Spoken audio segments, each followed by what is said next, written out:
Any of you like to work in the garden? Like to get your hands dirty? Like to grow stuff? Flowers? Vegetables? Some of you are smiling. I'm not sure if that means yes, you're one of those people, or you're saying, thank God I'm not one of those people. But I'm not one of those people. I don't have a green thumb. I'm not really good at growing things in the garden.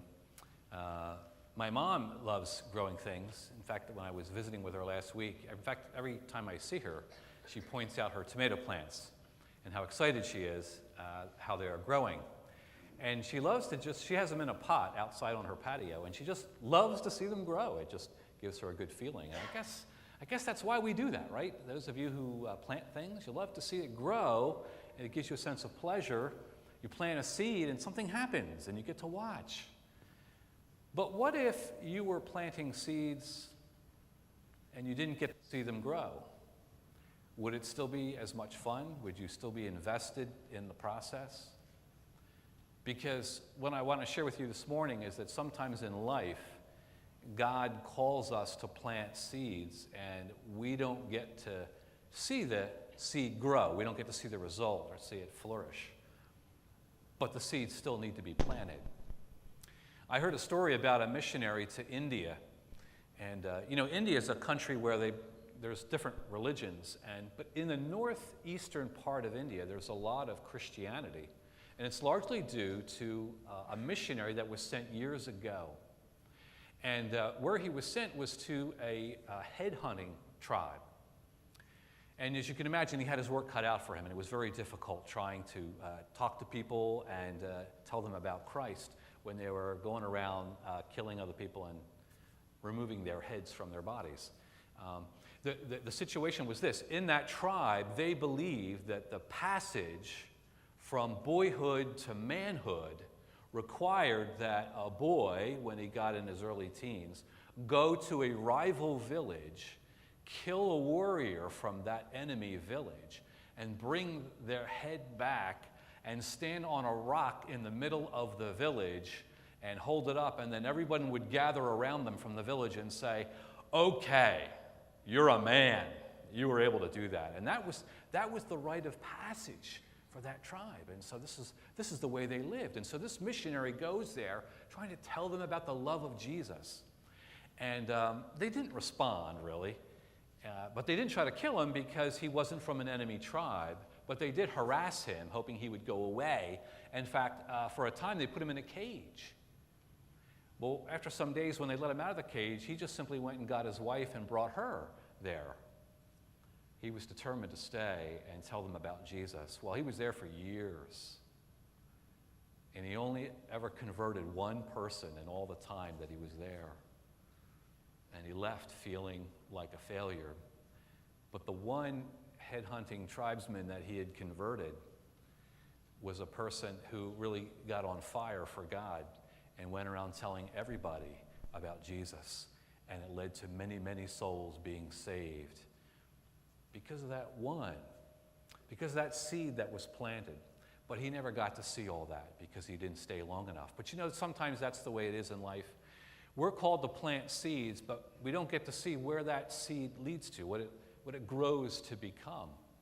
And that's kind of what David experienced in the Bible. King David, in 2 Samuel chapter 7, has an idea to do something for God. It was a great idea. And he was actually going to plant the seed to get it started, but he wasn't going to be around to see it through. In 2 Samuel chapter 7, it says, after the king was settled in his palace, and the Lord had given him rest from all his enemies around him, he said to Nathan the prophet, here I am, living in a palace of cedar, while the ark of God remains in a tent. Nathan replied to the king, whatever you have in mind, go ahead and do, for the Lord is with you. Well, later that night, the Lord spoke through prophet to Nathan and said, whoa, whoa, whoa, whoa. No, I don't want David to build me a big temple. He said, I've dwelt in a tent all these years where I could travel with you as you traveled, and that's been fine. He said, there will be a temple built later. It'll be built by David's son, Solomon, but David won't be around to see it. So David had this great idea to build God a temple. And I guess in part it might have come out of his guilt, it sounds like, because it says he's sitting around in his beautiful palace and he's thinking, gosh, I got this beautiful home and we're worshiping God in a tent, so maybe we should build God a big house. But his heart was in the right place and God honored that. But it wasn't what God wanted for David. It wasn't to be David to do that. And the reason why is told to us in Chronicles, actually, in chapter 28 of 1 Chronicles, when it says in verse 2, King David rose to his feet and said, "Listen to me, my brothers and my people. I had it in my heart to build a house as a place of rest for the ark of the covenant of the Lord, for the footstool of our God, and I made plans to build it. But God said to me, you are not to build a house for my name, because you are a warrior and have shed blood." So for that reason, David was not the one to build the temple. It would be David's son, Solomon. But David kind of had the idea. He got the ball rolling. In fact, if we read in other places in 1 Chronicles, we find out that David gave plans that he came up with to his son and said, well, here's plans for the building. And then even later in chapter 29, it says that David gave all kinds of wealth to the people that were going to be building it. It's just that he wasn't the one that was going to build it, and he wasn't even going to be around. Scripture says that David had died by the time the temple was built. So he planted the seed, but he didn't get to stick around to see it happen. And I like to think that everyone who's involved in the life of this church is planting seeds. Good seeds. Because people can plant good seeds and plant bad seeds. When we think about what's happening in Virginia, to me, that says somebody planted some bad seeds, some seeds of hatred. Because I don't think a person is born as a racist. I think they learn those attitudes. So someone has put that seed in a person, and then it grows and it becomes something really ugly and destructive. And in the same way, we can plant good seeds. And I think that's what we're called to do as followers of Jesus Christ. And those of you who are involved in some ministry of the church, that's what you do. Whether you work with children or teens or adults, whether you are part of Trunk or Treat in the fall when we have that community event where we meet people around us and give out candy and a good word, whatever it is that you do, you're planting seeds. And those seeds can make a big difference, a huge difference. And sometimes it's not even what we say, it's what we do. I was at a diner this past week having lunch with a church member, and a gentleman, I don't know, he was in a neighboring booth. He stopped and talked to us, and I guess he noticed that we had prayed before we had our meal. He said, one time I was traveling, and I was in a restaurant, and I paused and bowed, over my dinner, and I prayed before I ate. And after I, ate for a while, a gentleman from another booth came over to my table and plopped a $20 bill down on my table and said, "I noticed that you were praying before you ate your meal." He said, "I was so blessed to see that and to know that people still do that I want to buy your dinner." So when you go to the diner, make sure you pray before you eat. But you get my point. It wasn't even anything per se that he had said. It's just he was seen just bowing his head praying, and someone saw that, and they were blessed by that. You see, there's all kinds of seeds that we can plant. Not just seeds of faith where you go and tell someone about your faith, but seeds of encouragement. When you lift somebody up, give them a good word, give them hope and encouragement. We've been talking about and hearing about this new ministry, Grief Share, and the difference that it can make. Sometimes when you just sit with somebody who's experienced loss, it makes a difference. It's a seed of hope. When someone dies and we go to comfort the family, a lot of times we don't know what to say, but just our being there can make such a difference. And sometimes we don't even know what a difference it will make way down the road. I know, in my own life in ministry, there's been times where I have served a church for a while, and when I left, there's kind of a celebration dinner, and people will get up and say things. And give a testimony and say, well, I remember a sermon Pastor Steve gave, or a time when he was with me, and I'll be sitting there thinking, really? I don't even remember that. Those things, they happen and life goes on, and you may not even remember how you blessed somebody, but you did because of something that you did or said. And when I look at my own life, I can look back and think of how many times people planted seeds in me. My Sunday school teachers in the Episcopal Church growing up, how they put up with me, because I wasn't really paying attention, but something must have stuck. And then later in life, in college, I knew somebody who was real annoying, but he loved Jesus, and he kept telling me about it. I didn't want to hear it at the time, but a seed got planted. And then later, when I was working, before I went into the ministry, I worked with some people, fellow employees who had faith, and they would say things and do things that made me stop and think. Some of these people I haven't seen in 30, 40 years. They don't even know how they blessed me, how their act of mercy, their kindness has touched me and made a difference in my life. I think Sunday school teachers are my heroes because that's often a thankless job. Every Sunday, you get up, you come to church, you prepare a lesson. Sometimes you wonder maybe if anybody in your class is listening, whether it's children or teens. But you faithfully prepare. Maybe you were out late Saturday night, you were at a wedding and a reception, you got home late, and you're like, oh, I got to go to Sunday school tomorrow morning. It's worth it.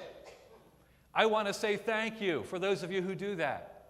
For those of you that work with our children and teens, thank you. You may feel like sometimes it's not doing any good. You don't know. You don't know. Because the seeds we plant are God's seeds. And we don't grow it, we just plant it, or maybe we water it a little bit. That's what Paul tells us in the New Testament.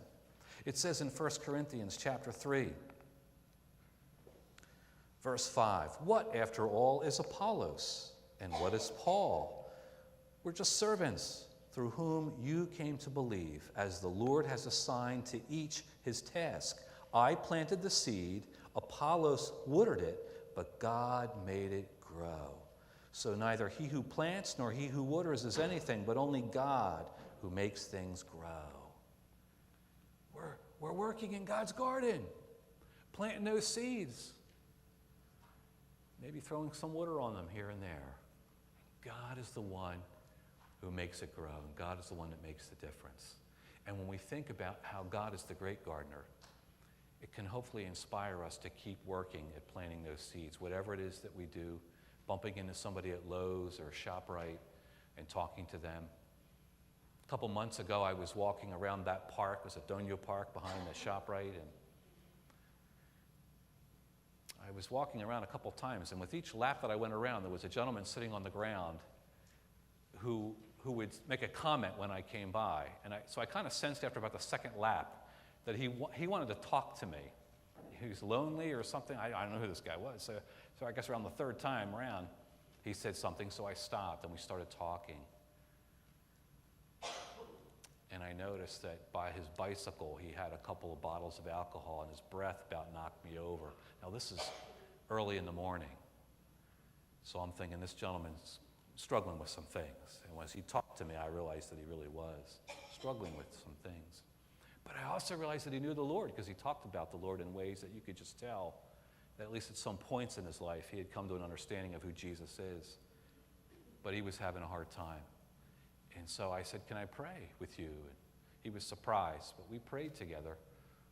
And he said, will you keep praying for me? I said, I will, and I've been praying for him.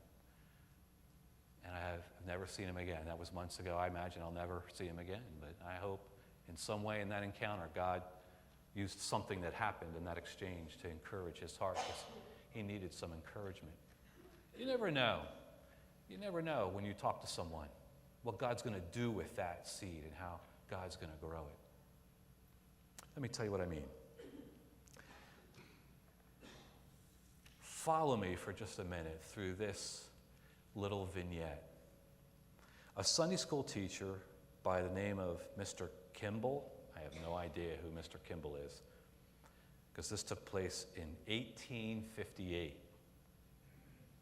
This Mr. Kimball was in a shoe store in Boston and got talking to the clerk. And he talked to that clerk in such a way that the clerk gave his heart to Jesus. The name of that clerk was Dwight L. Moody. Some of you know that name. Now, Moody became a well-known evangelist. In England, in 1879, he led an evangelistic campaign that touched the heart of a man named Frederick B. Meyer. He was the pastor of a little church. Meyer, preaching to an American college campus, brought to Christ a student by the name of J. Wilbur Chapman. Chapman did some work with the YMCA, and so he employed a former baseball player by the name of Billy Sunday to do some evangelistic work. Billy Sunday held a revival in Charlotte, North Carolina, and a group of local men attended and got all excited after this campaign, and they decided to have another rally, and they invited a preacher by the name of Mordecai Ham to come and preach. During Ham's revival, a young man named Billy Graham heard the gospel and gave his life to Christ. How many has Billy Graham led to Christ? Oh, I couldn't begin to count. You see, only heaven knows the impact of that Sunday school teacher back in 1858, somebody named Mr. Kimball. Mr. Kimball doesn't even know, he's long gone, but he'll never realize, maybe until he gets to heaven, how God used that seed to make such a difference. So to all of you who've been planting seeds, I say, keep planting, keep watering. It makes a difference. And who knows, one day when we're all in heaven, you may see some people that you didn't think you'd ever see again because you only had a short time with them. Maybe you'll see that ornery kid that was in your Sunday school class, and you'll say, I can't believe you made it up here. I can't believe you were listening. Or maybe you'll see that person that you stopped to help one day, and while you were waiting for more help to come, you shared about your faith, and it touched them. Or maybe you'll see that young lady who, as a teenager, was pregnant and was contemplating getting an abortion, but you talked to her, helped her to see things differently. Maybe you'll see her there too, and you'll say, thanks be to God for the garden of God and for all the seeds that get planted and how God grows them. God, thank you for providing a garden that we can serve in, and thank you for giving us hope and love and faith so that we can share that with a broken world. Lord, may you encourage this church to continue to be a gardener for you, to plant those seeds, to water seeds, and may it make a difference in the lives of those around us, and may it make a difference particularly in places like Virginia, where your love needs to prevail. We ask this by faith in Christ's name. Amen.